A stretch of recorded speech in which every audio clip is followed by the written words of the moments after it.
विश्वकर्मा घंघारी चूल्हा वाले। ले 1 रुपया में ढकेल के ले। आमा झोरी के लावे गाबा ना हो चटेनी, चले घूमी आबो दोनों कुंडा में कटेनी।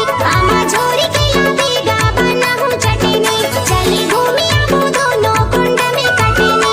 पलक रुक जाना बाई लागत गर्मी, तोला घुमा के ले आहूँ कुंडा में कटनी।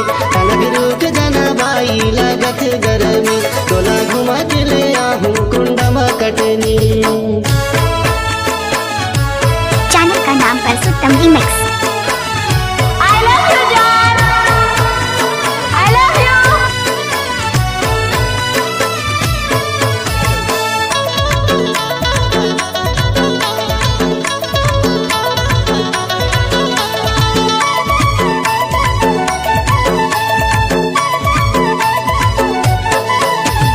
गर्मी में गरम भात खाए मजा रथे हाथ, चावल के पेज बना ले पी ले वो साथे साथ।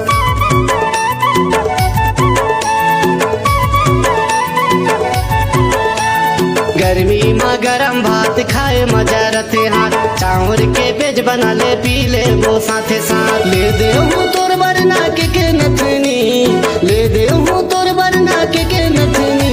आमा झोरी के लावे गाबा ना हो चटेनी, चले घूमी आबो दोनों कुंडा में कटेनी।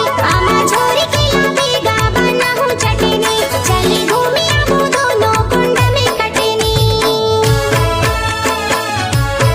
Mobile number 9699558198। फुर्सत मानुस गाड़ी भर मत देबे भाई। हे भगवान, नहीं देव कहा तो समझ।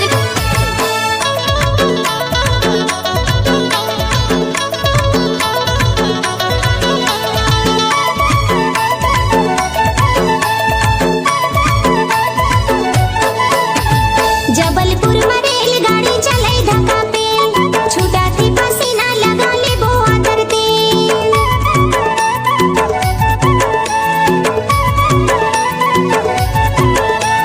जबलपुर में रेलगाड़ी चले धक्का पे, छूटा थी पसीना लगा ले वो आदर तेल। तै मोरी राजा मैं तोरी रागिनी, तै मोरी राजा मैं तोरी रागिनी। पलक रुक जाना बाई लागत गर्मी, तोला घुमा के ले आहूँ कुंडा में कटनी।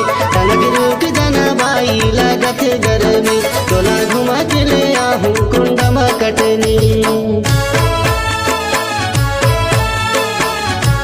चैनल का नाम परसोत्तम रीमिक्स। कैसे कर फंसवे?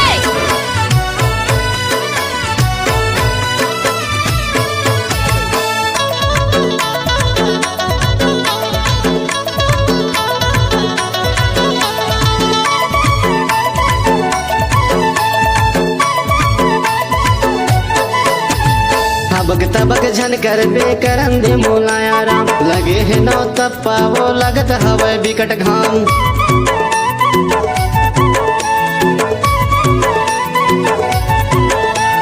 हबक तबक झन कर बे करन दे मोलाया राम, लगे है नौ तप्पा वो लगत हवे बिकट घाम। लंबा यसला बे बांस के डंगनी, लंबा यसला बे बांस के डंगनी। आमा झोरी के लावे गाबा ना हो चटेनी, चले घूमी आबो दोनों कुंडा में कटेनी। आमा झोरी के लावे गाबा ना हो चटेनी, चले घूमी आबो दोनों कुंडा में कटेनी। आमा झोर के मैला हूँ बना दे चटनी, चले घूमे अब दोनों कुंड में कटनी। आमा झोर के मैला हूँ बना दे चटनी, चले घूमे अब दोनों कुंड में कटनी।